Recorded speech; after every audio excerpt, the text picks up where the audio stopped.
오늘 말씀과 기도에 전무하는 교회라는 제목으로 하나님 말씀 나누도록 하겠습니다. 신약 시대의 첫 교회인 이 사도 첫 초대교회라 그러죠. 처음으로 문제가 터졌습니다. 1절에 보니까 우리가 한번 말씀을 보면서 눈으로 쫓아오시면 좋겠어요. 제자의 수가 더 많아졌다 이렇게 기록되어 있습니다. 참 믿는 신자가 늘어났다는 이런 말이죠. 그렇죠? 사실 이거는 문제라고 하지만 문제입니까 이게? 아닙니다. 오히려 좋은 거죠. 모든 교회 목회자들이 쌍수를 들고 환영할 일입니다. 그렇죠? 교회원들 모두가도 환영하며 하늘 위에선 우리 삼위 하나님도 같이 기뻐할 일입니다. 오늘 말씀처럼 제자가 더 많아졌는데 이거 부흥됐다는 거 아닙니까? 이건 모든 교회 시대에도 모든 교회가 원하는 바였죠. 부흥되는 거죠. 특히나 요즘엔 더 이 구절이 우리에게 간절합니다. 특별히 저처럼 작은 교회 담임 목사를 하고 있으면요. 코로나 이후에 또 교회 상황이 좀 어렵지 않습니까? 전도도 예전만큼 잘 안 되고. 그래서 차라리 교회 문제가 좀 발생하더라도 이렇게 양적으로 숫자가 좀 늘어났으면 좋겠다. 이런 생각을 하게 됩니다. 예. 그래서 교회 역사적으로 보면 또 교회가 언제 이렇게 수적으로 부흥했었나 한번 이렇게 살펴보면 좋을 것 같아요. 그것은 바로 중세 시대 로마 카톨릭 교회의 시대였죠. 로마 시대 이후 유럽의 여러 나라들 대부분은 아예 국교가 기독교였죠. 유럽은 거의 그죠. 그래서 기독교가 국교로 정해져 있었기 때문에 당시에는 모든 사람은 왕의 백성이기 이전에 하나님의 백성이다 이런 생각이 있었기 때문에 유럽에서 기독교가 확산될 수 있었습니다. 훗날 교황과 교회의 세력이 너무나 강력해졌습니다.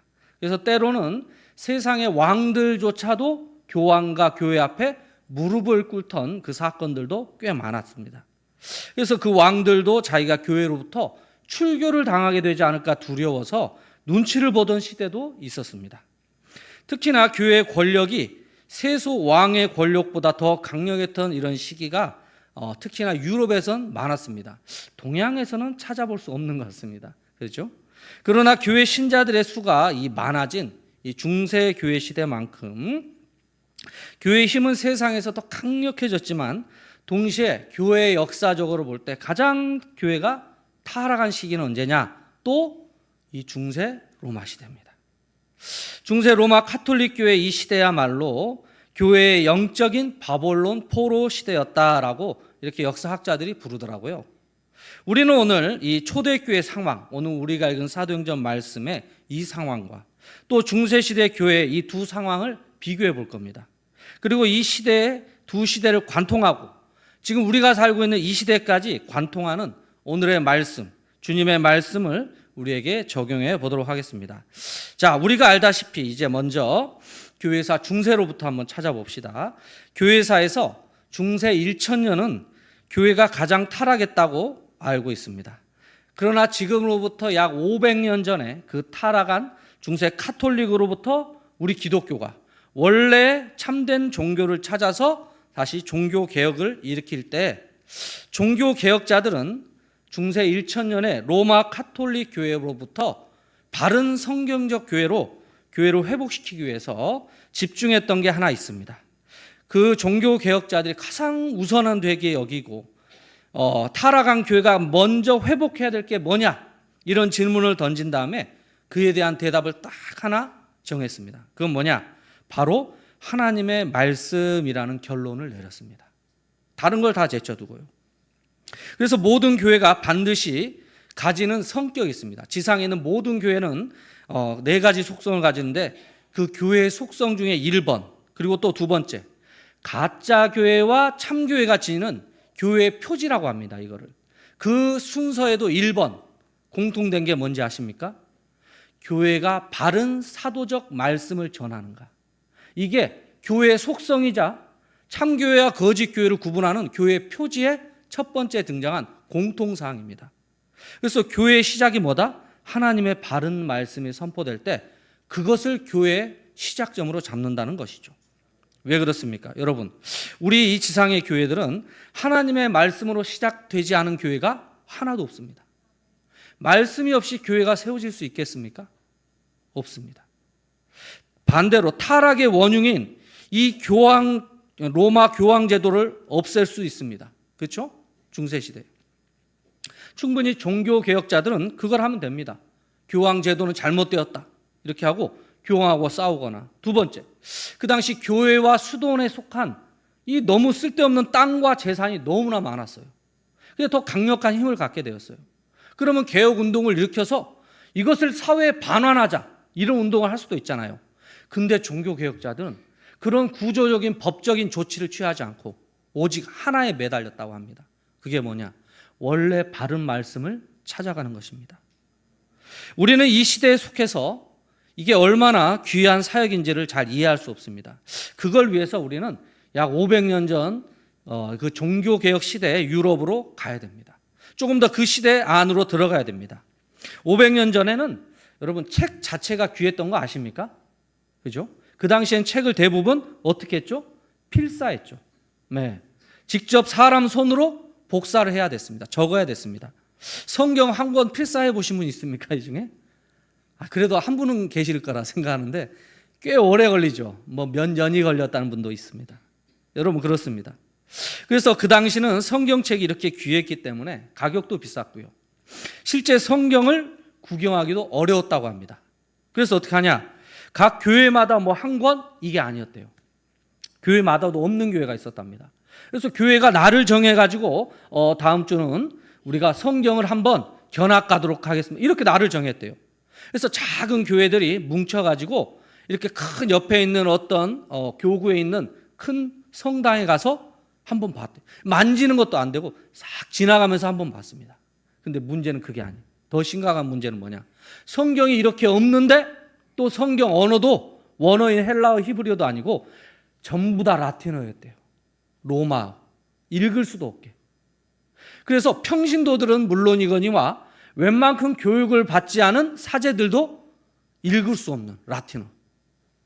근데 그 당시에 더 심각한 건 사제 직분을 돈 주고 사야 되는 살 수 있는 그런 시대였기 때문에 제대로 된 사제도 없었고 신학교육도 제대로 안 된 상황이었습니다.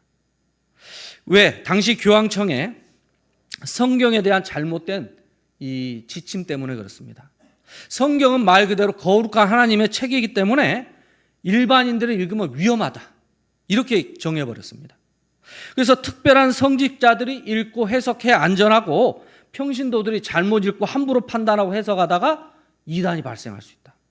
그래서 로마 교황청은 이 성경을 일반인들이 못 읽게 그 수도 줄였고 라틴어로만 번역하고 보급을 했어요. 오직 고위 사제들만이 읽는 것이 허락되었습니다. 그게 불과 500년 전에. 그러므로 중세시대 교회에서 순전한 하나님의 말씀이 교회에서 설교되고 읽혀졌다고 우리는 기대하기가 어렵습니다. 오직 중앙교황청에서 지금도 그렇지만 매주 교지가 하나씩 내려옵니다. 그리고 미사 시간에 그들은 그것을 반복해서 그냥 앵무새처럼 읽는 거예요. 사제가. 지금도 성당 다닌 분들은 그게 내려온다고 알고 있습니다. 여러분, 그렇게 되면 문제가 많이 생기겠죠. 이렇게 하나님의 말씀을 듣지도 읽지도 그 말씀을 연구하지도 않는 그 토대가 교회 안에 마련되고 더구나 그 말씀을 먼저 읽어야 되는 성직자들조차 하나님을 만나지 못함으로 도덕 윤리적으로 타락해버리고 먼저 타락하고 하나님의 말씀대로 자기가 살지 않으니 어떻게 교인들을 하나님의 말씀으로 인도할 수 있겠다는 말입니까? 그 결과 모든 성도들은 하나님의 존재와 뜻과 계획을 아무도 알 수 없게 되었습니다. 오직 중앙의 교황청에서 말하는 모든 가르침과 명령만이 하나님의 말씀이던 시대였습니다. 그러나 하나님은 이렇게 말씀을 그런 취급을 당하는 것을 여기지 기뻐하지 않으시는 분입니다. 말씀으로 하나님은 온 우주를 눈에 보이는 세상과 보이지 않는 모든 생상을 말씀으로만 창조하셨습니다. 이후 타락한 우리 죄인들을 어떻게 하나님은 변화시킵니까? 오직 말씀으로. 지금도 전도에 미련한 것을 말씀을 통해서 우리를 상대하시고 변화하시고 재창조하십니다. 이제 그 모든 하나님의 뜻인 진리와 능력의 말씀이 점점 사람들에게 가는 통로를 누가 중앙에 맡고 있습니까? 500년 전에 로마 교황청이 중앙에 중간에 단단히 막고 있던 것입니다. 성경을 무단으로 독점해서 그 열쇠를 딱 쥐고 안 푸는 거예요. 갈수록 신자들은 하나님의 말씀에 목말라서 죽어가는데 수도원과 카톨릭은 점점 땅이 많아지고 부유해지고 심지어 세상의 힘의 정점인 왕도 무릎을 꿇리는 중세 교황의 로마가 얼마나 이렇게 교회를 타락시켰는지를 우리가 보게 됩니다. 그러나 이렇게 중세 로마 교황청이 가장 타락했던 그 마지막에 뭐가 있냐? 바로 타락의 최고 절정에 로마 베드로 성당을 재건축하기 위해서 면죄부 판매가 있었다는 사실, 우리가 다 들어서 알게 됐죠. 종교개혁주일이나 이럴 때 여러분 한번 들어보셨죠? 이 면죄부 참 주장이 참 재밌습니다. 이렇게 주장했어요. 여러분, 이 면죄부를 살 때 어떻게 해요? 당신이 이 헌금함에 쨍그랑하고 은하를 떨어뜨리면 저 하늘 위에 천국에서는 당신을 위해서 영생의 종이 같이 땡그랑 울린답니다. 참 재밌는 얘기 잘 만들어내죠. 그죠? 그리고 여러분 미리 안 믿고 돌아가셨던 여러분의 가족, 친지, 삼촌 누구라도 상관없어요. 천국과 지옥 그 중간에 연옥에 살고 있는데 지금 이 면죄부를 사는 순간 어디로? 거기로 이동 가능하답니다. 야, 곧 명절 아닙니까? 뭐 선물 하나씩 준비하셨습니까? 요거 리본 하나 묶어서 드리면 참 괜찮아. 이거보다 더 좋은 선물이 어디 있습니까? 제가 잠깐 불경한 생각을 잠깐 했습니다. 그렇습니다. 이것은 마치 구원의 증서를 돈 주고 사고 파는 것이죠. 세상에 있는 속담처럼 유전무죄, 무전유죄가 되는 이 세상을 정확히 교회의 법칙으로 만들어버린 거예요. 믿음으로만 하나님이 은혜를와 구원을 베푸셨던 그 은혜의 구원 방식을 돈으로 바꿔버린 거예요. 돈 많은 사람은 천국에 아마 모든 가족을 한 방에 다 보낼걸요? 앞으로 태어날 자기 손자 몇 세대를 그냥 한 번에 다 보낼 수도 있었겠죠. 여러분, 심지어 죽은 자들도 천국에 보낼 수 있는 마법의 증서. 이 얼마나 기발하고 획기적인 발명품 아닙니까? 최고 아닙니까? 그런데 문제는 이 면죄부가 얼마나 팔렸을까요? 너무 잘 팔렸대요. 너무 잘 팔렸대요. 뭐 요즘 두쫀쿠가 유행한다고 하죠. 저는 어제야 그걸 조금 딸내미가 줘서 먹어봤는데, 그죠? 아휴, 그거보다 더 인기 있었을 것입니다. 인간은 누구든지 이렇게 구원을 원하고 바랍니다. 누구든지. 이 땅이 주는 죽음의 문제에서 어떤 부자도 어떤 성공한 사람도 자유롭지 못하기 때문에 이 면죄부는 누구에게나 매력적으로 다가왔을 것입니다. 로마 교황청이 발명한 최고의 발명품, 하나님만이 주는 구원과 영생을 죄인이 가장 손쉽게 가질 수 있는 가장 편한 서비스로 바꿔버렸습니다. 그래서 이제 하나님은 진리로 어두운 이 중세 로마 카톨릭 시대를 끝내고자 하셨습니다. 그래서 한 사람을 부르셨습니다. 1517년 10월 마지막 31일. 그 한 사람은 중세시대 이 타락을 끝내기 위하여 그 중세를 만들었던 교황 잘못된 중세교회에 없애야 될 95개조 사항을 적고 그 반박문을 비텐베르그 성당에 붙임으로 우리가 알고 있는 종교개혁이 시작되어 있죠. 이 사람이 누굽니까? 그렇죠. 마르틴 루터, 독일 사람이죠. 그러나 그의 인생에서 이렇게 종교개혁을 용기 있게 목숨 걸고 시작했다는 것보다 이 루터의 인생에서 더 귀한 업적이 하나 더 있습니다. 그건 뭐냐? 루터가 중세의 이런 카톨릭과 사제들로부터 도망다니면서 한 유명한 작업, 그건 뭐냐? 처음으로 라틴어로 성경을 자국어인 독일어로 번역한 최초의 번역가가 된 사실입니다. 이건 잘 모르고 있더라고요. 종교개혁자들이 가장 최우선 과제는 뭐냐? 중세 로마 교황과 싸워서 너희 땅을 빨리 나라로 환수해라. 너희 지나치게 황제의 권한을 독점하고 있지 않느냐? 교회는 분리돼야 된다. 이런 거 가지고 싸우지 않았어요. 모든 종교개혁자들의 가장 우선되는 과제는 바로 성경을 번역하고 모든 신자들의 손에 성경을 주는 그것이 이 사람들의 1차 목표였습니다. 성경을 최대한 많이 읽어보고 이것을 민간에 많이 확산되도록 하는 것, 이것이 우선사항이었다는 것이죠. 여러분, 왜 그렇습니까? 이건 루터의 개인적인 경험 때문에 그렇습니다. 루터가 신학대학원의 교수가 되고 나서야 비로소 기독교인으로 회심을 하게 됩니다. 언제냐? 로마서 말씀을 원어로 읽다가 3장에서 멈췄습니다. 그 당시 면죄부를 팔고 있는 이 로마 교황청의 잘못된 관행과 이 모습을 로마서 3장이 가르쳐 줍니다. 오직 의인은 믿음으로 말미암아 산다는, 오직 믿음으로만 의롭게 된다는 이 한마디에 그가 여태까지 가졌던 모든 구원에 대한 의심, 종교에 대한 회의가 해결됐습니다.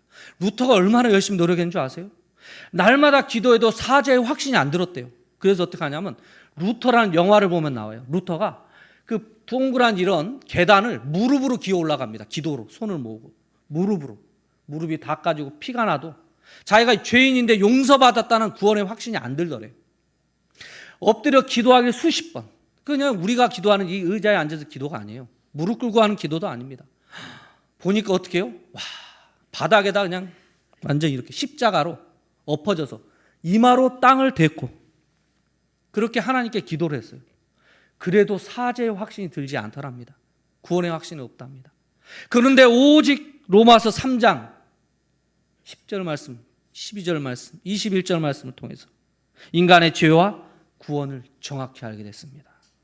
오직 믿음으로만 의롭게 되어서 거룩하게 되어져 하나님 나라에 들어갈 수 있다는 사실, 이 구원의 공식이 여기 있고 누구든지 이 한 구절만 읽어도 중세 지금 로마 교황이 하는 저 거짓을 싸워서 이길 수 있는 힘과 능력과 믿음이 생길 텐데, 자기의 경험은 이렇게 믿음은 성경 말씀에서 시작된 것입니다. 오직 성경의 말씀이 그 몇 마디의 구절이 루터의 눈을 뜨게 만들고 신자로 회심하게 만들었습니다. 신학대학원 교수가 되어서야 비로소. 그리고 루터도 말했죠. 이 진리의 하나님의 말씀을 아무에게라도 아무 손에라도 쥐어주기만 한다면 누구라도 하나님의 뜻을 정확하고 바르게 알고 이해하게 될 것이다 라고. 작금의 중세 로마 교황청의 모든 거짓과 위선, 그것이 폭로되고 하나님의 구원이 오직 믿음으로만 가능하다는 것을 당연하게 모두 발견하게 될 것이다. 이렇게 루터는 확신하게 되었습니다. 그래서 모든 종교개혁자들, 루터를 비롯한 모든 종교개혁자들은 성경을 손에 쥐어주기만 하면 된다는 것을 확신했습니다. 마침 하나님은 그때 얼마 전에 발견된 구텐베르크 인쇄술 덕에 성경을 복사가 가능했습니다. 빠르게 인쇄가 가능하게 되었고 민간에게 최대한 성경을 빠르게 보급하는 것이 이 종교개혁의 1번 과제였다는 사실입니다, 여러분. 그래서 여러분, 지금 우리 손에 성경이 다 개인당 하나, 아니 2권, 3권이 다 들려있지 않습니까? 이것이 보통의 유산이 아닌 것입니다. 문제는 이미 주어진 이 말씀을 그만큼 사랑하고 읽느냐, 이것이 우리의 과제입니다, 여러분. 반대로 교황청은 어떻게 했습니까? 종교개혁자들은 성경을 이렇게 번역하기 위해서 그렇게 노력을 하는데 이 중세 교황들은 라틴어로 성경은 번역했지만 본인들도 읽지 않기 때문에 몰라, 진리가 없어요. 그러니까 아주 최악의 어리석은 수를 씁니다. 종교개혁자들의 교회가 교회 인쇄술로 성경을 막 복사해서 보급하니까 이 어리석은 교황청이 어떻게 한 줄 아십니까? 야, 사들여라, 이렇게 된 겁니다. 돈을 주고 그 성경을 사들이면 뭐합니까? 또 복사하면 되는데 그 돈이 당연히 누구한테 가요? 다시 교회한테 오고, 교회는 더 많은 성경을 또 찍어내고, 또 교황청은 또 사들이고, 이에 재밌는 순환이 계속 반복된 겁니다. 그래서 결국은 로마 교황청이 성경 보급에 자기들은 원하지 않게 도와주는 꼴이 되어버렸습니다. 성경을 읽지 않으니 이 세상적인 지혜도 떨어지는 그 당시 교황청을 보게 됩니다, 여러분. 어쨌든 이런 과정을 통해서, 이 역사적인 과정을 통해서 우리는 하나 배워야 됩니다. 그건 뭡니까? 이 세상의 모든 교회에서 가장 중요한 게 무엇인지 다시 한번 생각해 봐야 됩니다.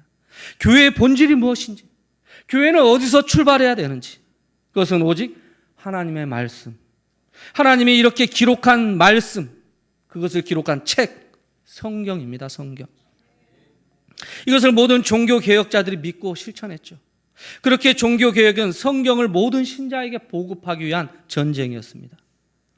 하나님의 존재를 알 수 있고요.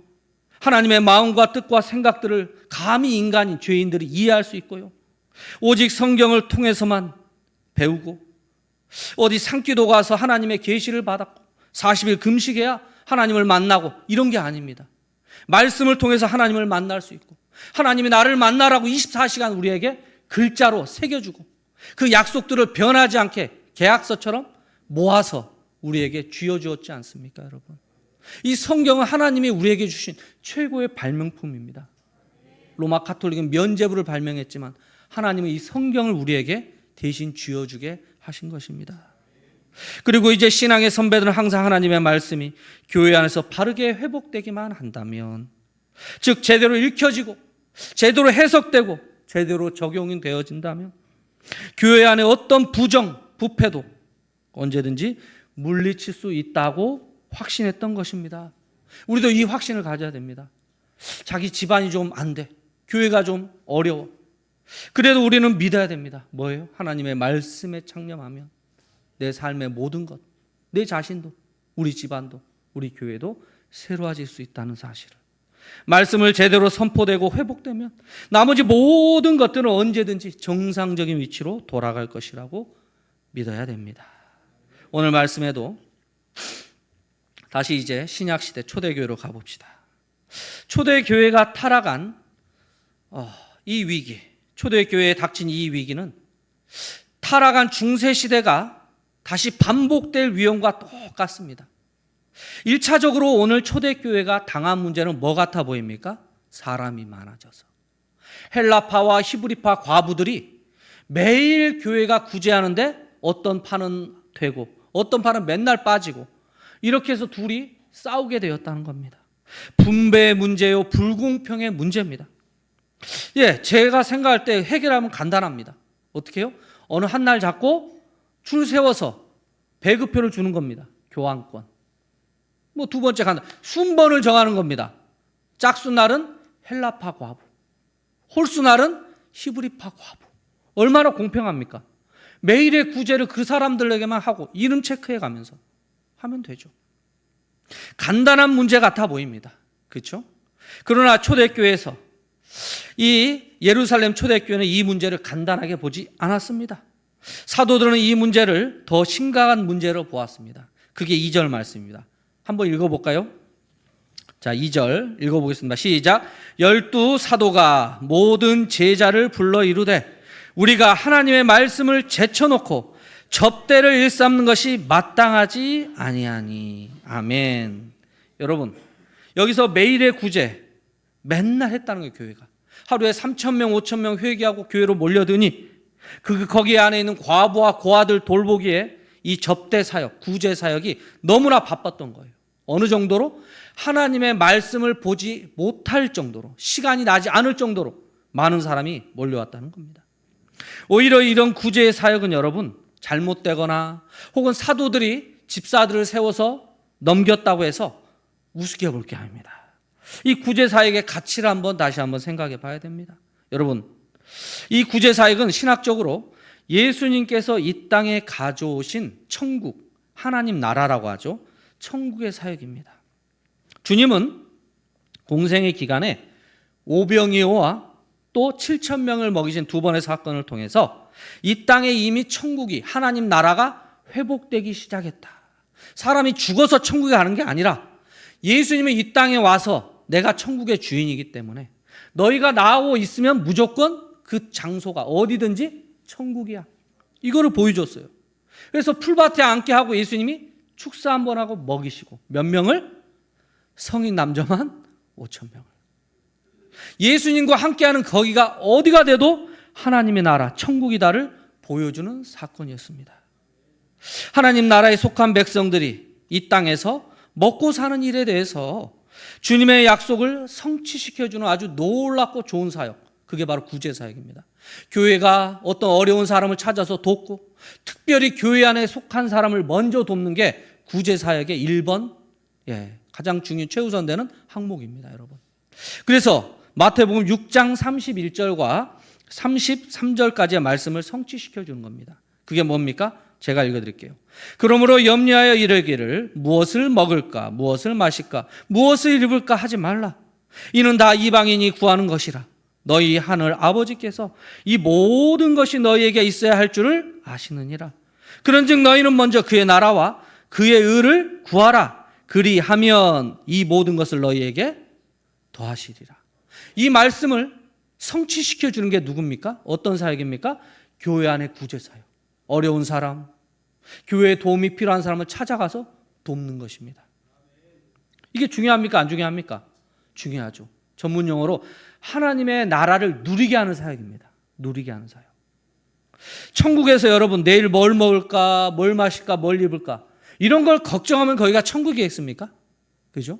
그때 또 뭐 지갑을 살펴야 되고, 또 뭐 그게 신상이니 구상이니 따져야 되고, 그건 천국이겠습니까? 그렇지 않죠. 그런 먹고 마시는 문제에 대해서 교회가 해결해 주는 것, 그것이 바로 천국의 기본 조건입니다.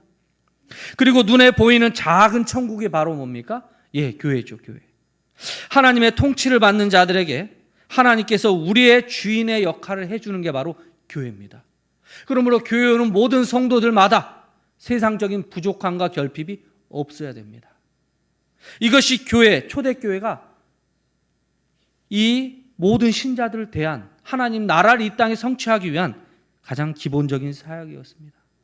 그래서 12 사도들은 이 구제 사역을 가장 중요하게 여겼고 말씀 사역과 함께 구제 사역을 같이 감당했었어요. 누가? 12 사도들이.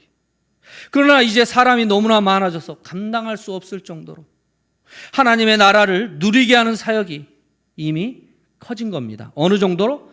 말씀의 사역을 위협할 정도로. 말씀과 기도하는 사역이 뒷전에 밀려날 정도로 사람들이 많아졌다는 겁니다. 사도들은 자신들이 왜 주님께서 먼저 부르셨는지를 생각합니다. 왜 자기를 교회의 기둥으로 삼았으며 공생의 모든 3년의 사역을 예수님 옆에서 지켜보고 증인으로 삼으셨는지를 생각했던 겁니다. 그리고 모든 말씀을 증언하는 것이 자기들의 최우선 과제라는 것을 그들은 동의했고 알았던 것입니다. 여러분, 교회의 모든 생명은 바로 하나님의 말씀에 달려 있다는 것을 우리는 동의하셔야 됩니다. 말씀이 아니면 아까 얘기한 대로 교회는 시작되지 않기 때문입니다. 그래서 사도들은 교회의 모든 성도들을 모읍니다. 2절 말씀처럼. 그래서 말합니다. 공동의회를 연 거죠. 구조의 일이 너무도 중요하지만 이 땅에 회복된 하나님의 나라를 누리게 하는 사역이 너무도 필요하지만 더 우선순위가 있다. 그게 뭐다? 하나님의 모든 은혜와 복의 근원인 복음, 즉 말씀을 연구하고 그 말씀을 잡고 기도하여 이 말씀을 모든 성도에게 전해주는 말씀 사역, 이것이 구제 사역보다 우선된다를 원칙을 설명한 겁니다, 여러분. 그리고 이 원칙에 모든 교회가 공동으로 동의를 합니다. 그리고 성령과 지혜가 충만한 7 집사가 처음으로 선발됩니다. 오늘 재직 헌신 예배에 강사로 초청받았을 때 처음에 어떤 설교를 하나님께서 주면 좋을까? 이렇게 제 마음에 좀 질문을 던졌습니다. 그래서 열심히 하라, 충성되게 하라, 여러 가지 메시지가 있습니다. 그러나 직분을 감당하다 보면 제일 힘든 게 뭐냐면 힘들 때는 내가 왜 일을 꼭 해야 되나 이런 생각이 들 때입니다. 내 사역의 헌신의 이유. 오늘 이 말씀은 우리 모든 신자들의 헌신의 이유를 정확히 가르쳐 줍니다. 그건 뭡니까? 원래 한 직분이었던 사도의 직분이 교회 안에서 직분이 하나밖에 없었죠. 사도, 성도. 그러나 오늘 처음으로 직분의 분화가 일어납니다. 초대교회에서. 집사직이 생겨지게 됩니다. 그리고 이 집사직은 특별히 하나님의 나라를 어떻게 해요? 누리게 하는 이 역할을 사도들에게 건네받습니다. 왜요? 사도들이 말씀과 기도에 창념, 옛날 성경에, 요즘 성경에 어떻게 해요? 전념하게 말씀 사역을 온전히 할 수 있게 만들기 위해서. 그래서 이 교회 안에서 말씀의 위치, 말씀이 차지해야 되는 그 자리를 우리 직분자, 집사직, 장로직이 지켜주는 것입니다, 여러분. 초대교회 처음으로 생겨난 이 직분의 분화가 처음으로 집사직을 탄생시켰는데 이 7 집사가 뽑혀서 하나님의 나라의 복음을 충만하게 교회에 임하도록 돕는 사역을 하게 되었다는 것을 우리는 보게 됩니다. 오늘 말씀을 적용해 봅시다, 여러분. 첫 번째로, 교회의 생명은 언제나 하나님의 말씀이 먼저입니다. 이 말씀을 제쳐두고 아무리 교회가 세상에서 혹은 다른 사역을 잘하게 되는 건 의미가 없습니다. 누구에 의하면? 사도들에 의하면. 교회 안에서 배고픈 사람을 돕는 것 중요하죠. 구제사역 아닙니까? 헐벗은 자를 돌아보고 병원에 입원한 자를 찾아보고 중요하죠. 그러나 더 중요한 게 뭐다? 하나님의 말씀을 제쳐두지 말아야 됩니다. 가장 중요한 사역. 직분은 무엇을 위해 존재한다? 말씀을 위해서 존재하는 것입니다. 오늘 이 말을 하고 싶었어요. 우리의 모든 직분, 집사든 권사든 장로든 모든 직분, 교회 안에 있는 목사든 다 무엇을 위해서? 하나님의 말씀을 위해서 존재하는 직분들입니다. 특별히 집사직은 어떻게 해요? 말씀을 담당하는 목사와 장로의 교회를 다스리는 통치하는 사역을 보호하시고 지켜줘야 됩니다. 교회 모든 재정을 관리해서 헌금 계획을 세우고 지출 계획도 세워서 이 교회의 다 모든 살림살이를 집사들이 감당합니다. 그래서 어떻게 해요? 목사와 장로가 말씀으로 모든 성도를 충만하게 먹일 수 있게 집중할 수 있게 만들어주는 게 바로 오늘 이 직분의 분화의 이유입니다. 이유. 이것이 직분의 분화를 통해서 결국 모든 직분이 어떻게 해요? 한 교회의 말씀이 가장 위치해야 될 그 중앙에 있도록 돕고 밀어주는 것입니다. 그러므로 교회는 말씀의 모든 사역 중에서 가장 우선으로 삼으셔야 됩니다. 종교개혁자들 우리가 좀 전에 살펴봤죠. 교회의 속성, 교회의 표지 다 뭐였습니까? 사도적인 복음, 말씀입니다. 말씀. 아무리 교회가 바쁜 다양한 사역들, 요즘 교회 보니까 사역들이 정말 많습니다. 아버지 학교, 어머니 학교부터 시작해서 옛날엔 주일학교밖에 없었는데 맞죠? 뭔 학교가 이렇게 많이 생기고 과정이 생기고 제자반 하나밖에 없었는데 맞죠? 제자반 1, 2, 3가 있고 많아요. 그거는 애교 수준입니다. 밖에 나와서 뭘 돕고 하고 심지어 정치까지 참여하다가 요즘 좀 시끄러워지고 그러나 그 모든 사역들 모든 일들 다 뒤로 하고 교회 직분자들이 지켜야 되는 거 어떤 것이다? 교회 말씀입니다. 특별히 한 교회 담임 목사님을 선물로 하나님께서 주님께서 이 교회 저희 교회 이 지상에 있는 모든 교회에 주시고 그 목회자의 10년 이상의 신학 교육을 통해서 말씀에 깊이 콕 들어가서 마치 탄광에 500m, 600m 내려가서 금맥 하나를 발견하기 위한 그 광부 하나처럼 아무도 몰라주는 그 어두운 가운데 딱 들어가서 하나님의 말씀의 의미, 이게 O냐 X냐를 정확히 밝혀서 이것은 이것입니다 라고 말할 수 있는 목회자를 주신 거예요. 그리고 그 목회자의 말씀 사역, 한 주 동안 준비한 그 사역, 그래서 600m, 500m에서 끌어온 그 금맥, 그 금덩어리 하나를 주일날 오전 예배 시간에 쫙 모든 성도와 함께 여러분 이 말씀을 보십시오. 금보다 귀한 말씀, 진리를 이것을 볼 때 우리 삶의 모든 결핍, 어려움, 불만족들 이런 게 어떻게 해요? 눈 녹듯이 다 사라지는 것을 보게 됩니다. 맞아요.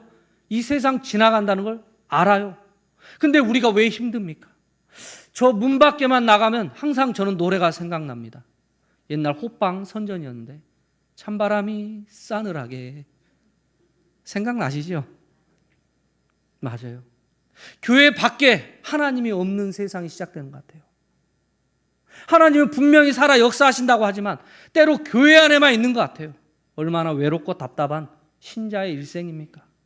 그러나 그 신자들이 이 추운 겨울 특별히 이 자리에 앉아서 하나님의 말씀, 그 황금보다 귀한 한 진리로 내 인생이 변하고 내가 궁금했던 모든 혹은 창념하고 미워했던 그 모든 죄가 회개되고 이해되고 용서되고 하나 되는 그 경험을 다 하지 않았습니까? 그것이 교회의 영광이요. 이 교회의 가장 중심이 될 수 있게 모든 직분자들은 목사의 말씀을 연구를 도와주셔야 됩니다. 특별히 목회자들이 월요일 날 쉬는 것은 말씀 가운데 하나님과 교제하라는 뜻 같아요. 네. 우리 목사님이 신방이나 여러 가지 어려운 거를 월요일 날은 참아주십시오. 홀로 하나님과 독대하며 말씀을 깊이 들어가서 금덩이 하나 캐올 수 있게. 아멘. 여러분이 지키고 보호해 주셔야 됩니다. 오늘 집사가 세워진 것도 사도들의 말씀 사역을 보호하기 위해서, 지키기 위해서 세워졌습니다. 원래 사도들이 하던 그 역할을 대신 받아서 하기 위해서. 여러분, 그것을 돕는 신앙교회 모든 직분자들이 되길 주의 이름으로 축원합니다. 여러분, 집사직뿐만 아닙니다. 장로직도 얼마나 중요한지요.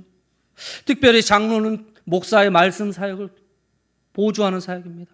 선포된 하나님의 말씀을 각 모든 성도가 이해했느냐를 각 가정을 돌며 신방해서 그 자녀에게까지 물어보면서 이번 주 목사님이 설교한 말씀 이해했냐? 자녀들 어떻게 적용하고 사냐? 부모님이 어떻게 가르치냐? 지금도 네덜란드 화랑 개혁교회에서는 장로들의 신방 사역이 너무나 교회에서 중요합니다. 그래서 그 부모가 목사님께 받은 그 말씀, 그것을 자녀에게 전수를 안 해주잖아요. 혼납니다. 치리당합니다. 장로 역할이 되게 중요해요. 신방 사역은 목사의 고유 사역이 아니라 원래 장로의 사역입니다. 예. 그래서 장로는 교인의 영적인 문제를 다루고, 집사는 그 교회에 하나님의 나라 복이 임한지, 먹고 잘 사는지, 장롱과 냉장고를 열어보면서 이 집안이 괜찮은지를 점검해서 먹고 사는 일에 하나님의 나라 백성이 뒤처지지 않게 생활을 보호해주고 지켜주는 신방, 집사의 신방. 장로의 신방은 뭡니까? 말씀의 신방입니다. 이 두 가지 직분을 통해서 한 교회가 든든히 세워지는 은혜가 우리 신앙교회도 충만해지길 주의 이름으로 축원드립니다.